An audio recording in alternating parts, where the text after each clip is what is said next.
Hello, and welcome back to another episode of Talk About It Tuesday. I'm your host, Malin. And I'm your other host, Jamie. And today's article is kind of giving me a sweet tooth here, Jamie. I'm kind of get a craving for some sweets. Would you mind go ahead and just recapping the article for our listeners? Well, I would be happy to. A sweet tooth or a broken tooth? That's the question. The headline, this one comes out of Siouxland's news source, KTIV.com. Not even really sure where that is, but we'll find out in the article. The headline reads, bakery owner asks customers to check cookies for missing $4,000 diamond. Uh-oh. Now, wouldn't that be a nice little icing on the cookie? Get a little $4,000 diamond? A little icing in the cookie. Or a little bit of tooth pain. I'm just saying. Oh, here we go. Leavenworth, Kansas is where this took place. Married couple is living a nightmare after losing a huge diamond off of a wedding ring. The wife owns a cookie shop and cafe in Kansas, and it appears that her expensive diamond was lost in the dough. I looked down at my hand, she said, and the center diamond is gone, said Don Monroe. Workers at Sis's Sweets in Leavenworth put on and take off more than 119,000 rubber gloves every year. Well, that answers a question. But this has never happened while banging the bowls and pans, according to the owner. The ring was nearly 4 decades old, and it was chosen by her husband and is now missing the main stone. Monroe said that they went back to the kitchen and looked and just couldn't find it. It was gone. She said she was crying and all she could say is, you still have me, and that made it all better, she added. She said somewhere between rolling the dough and making cookies on Friday last week, the center diamond dropped out into the dough, and it's been on her hand for 36 years. They've looked and looked and looked. She said she cried a lot, and they have put it out on Facebook over and over again to try and warn customers. She said that she's mostly worried about someone cracking a tooth, biting into it. The post on Facebook has received hundreds of shares, and her husband stated that he had originally spent about $1,500 on the ring, and it's now worth more than $4,000. So if you live in the great state of Kansas, all of you listeners out there, let me just warn you, beware of the cookies you eat.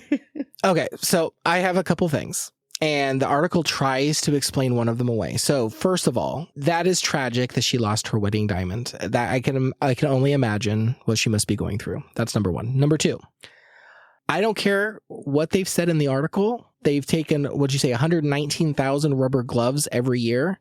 Mm-hmm. Somewhere in the process, her hands with no gloves has the opportunity to touch the cookie dough. Do you know how nasty, like, jewelry on people's hands and all the crooks and crannies, and like that weirded me out more than anything, knowing that somebody's jewelry is impacting the product that people are eating.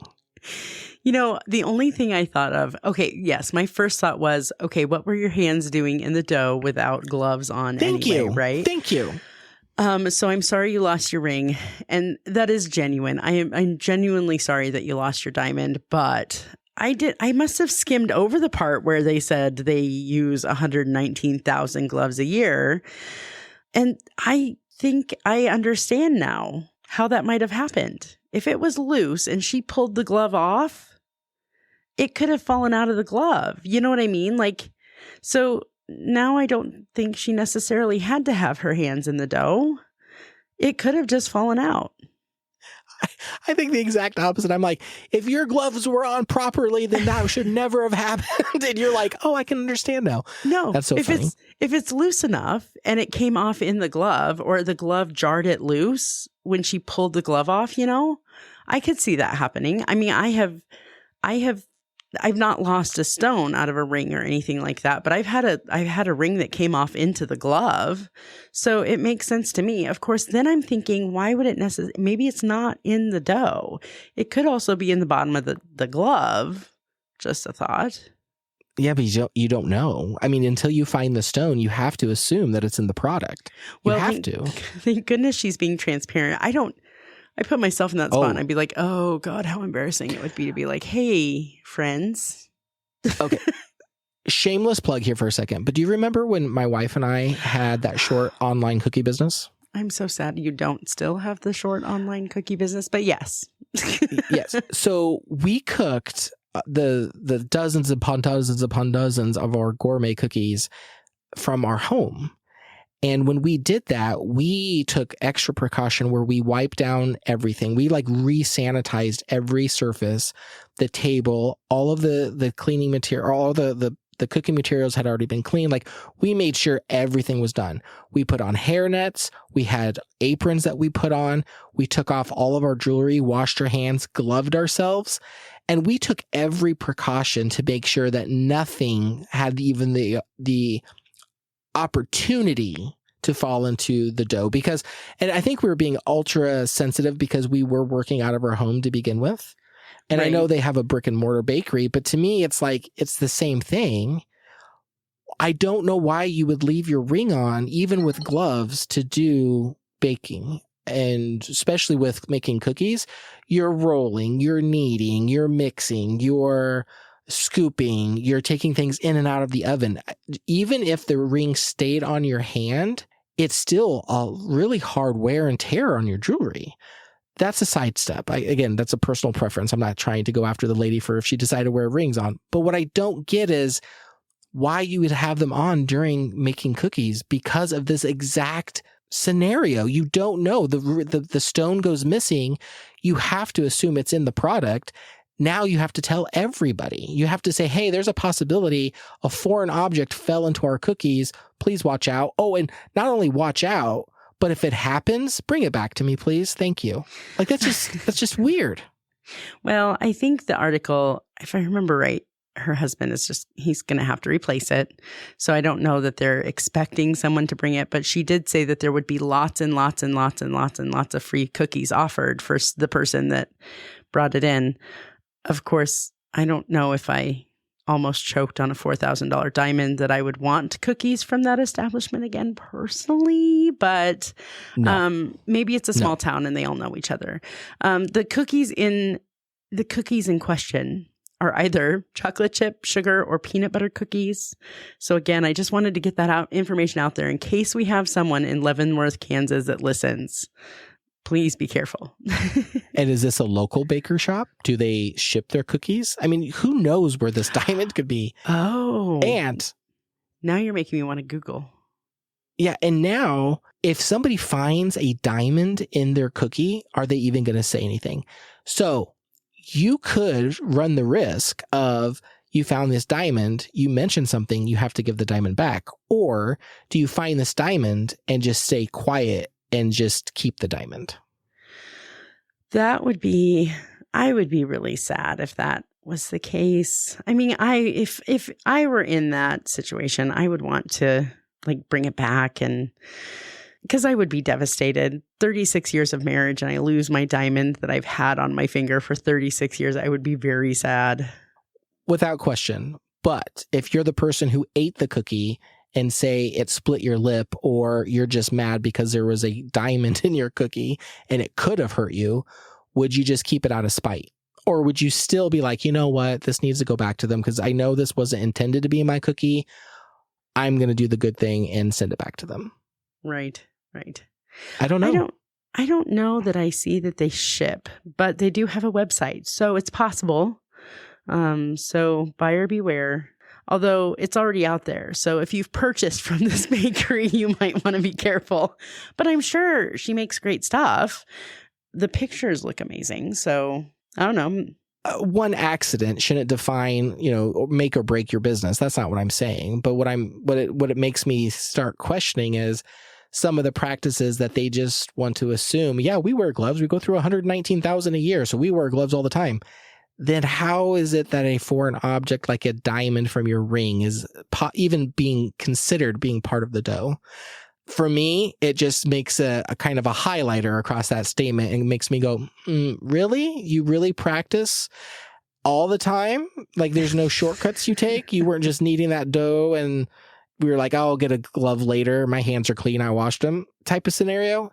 Even if they do it the letter of the law and they follow every precaution, The fact that this happened, it puts all of that in a question into my mind. And I don't think I'm alone. I don't think I'm unique jumping to that conclusion. Do I think their business needs to shut down? Absolutely not. Accidents happen all the time. But it does make me kind of raise an eye and go,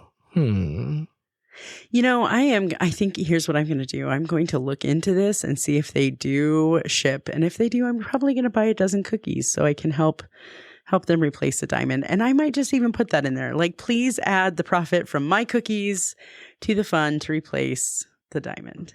Yours will be the batch. Yours will be the batch that has a diamond in it. I cannot wait.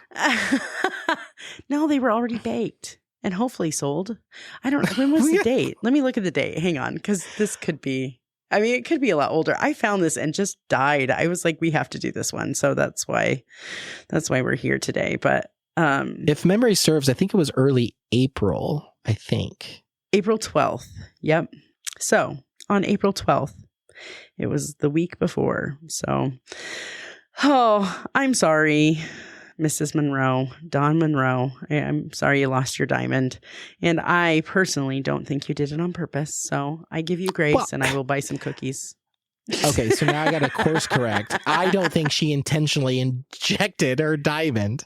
All I'm saying is it seemed like if you really were going through that many gloves, I find it really hard to think that an accident like that could happen. Now, your scenario is also very plausible, and they could have probably done everything they possibly could do, and it still happened. I don't think their business should shut down over this. It just makes me raise my eyebrow a little bit. That's all. I understand, and was really just giving you a hard time. So, Malin isn't being unkind. So, sis, I'm not against you. I'm just saying, that's interesting. I hope you do find your diamond, by the way. I do too. So, I think we probably need to talk a little bit about hiatus.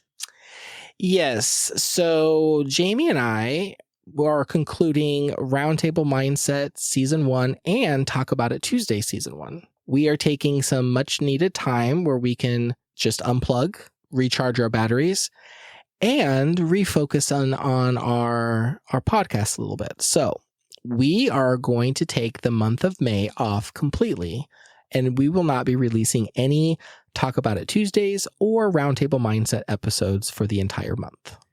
So the next time you hear us will be the first Tuesday in June when we come back with another Talk About It Tuesday then.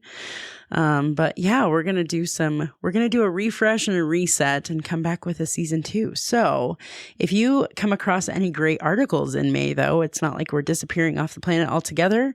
Send us your articles. We'd be happy to look at those for June. And I don't know, I'm kind of excited, but it's also going to be kind of sad not to hang out like every weekend to record these for Tuesday. So, we're still going to be recording, we're still going to be having conversations. They just might not be recorded. That's true. But so if you thought this was going to be a break between you and I having conversations, you are sadly mistaken. Oh, okay. Well, we're good then. So no. But yeah, we'll be back in June, and this is not a I don't know.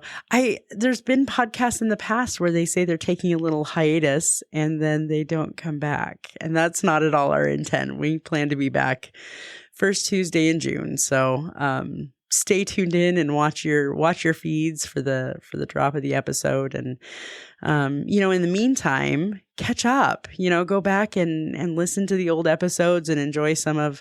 I would say, though, just beware if you go back to the beginning, the sound quality isn't great, but that's one of the things that we did learn in our first year of podcasting together. So it shows growth. It shows growth in character. That's what it does. This is true. I did go back and listen to a couple of those old ones, and just made me smile and giggle how stiff and weird we were. I know. Well, and we're also not disappearing from our socials either. So we'll be active on Facebook. We'll be active on Instagram. So if you have any questions or if you want to participate, we're going to try to keep some of those channels going just so you can see that we're still around. It's just that we're not releasing any new episodes in May. And like Jamie said, starting in June, we'll start coming back with regular Talk About It Tuesday episodes and then start filling in with some roundtables. So I'm actually personally looking forward to season 2. We've had some really great conversations and planning sessions, and I think season 2 is going to be really fun. It's going to be challenging. It's going to be challenging like nobody's business, but it's going to be a lot of fun.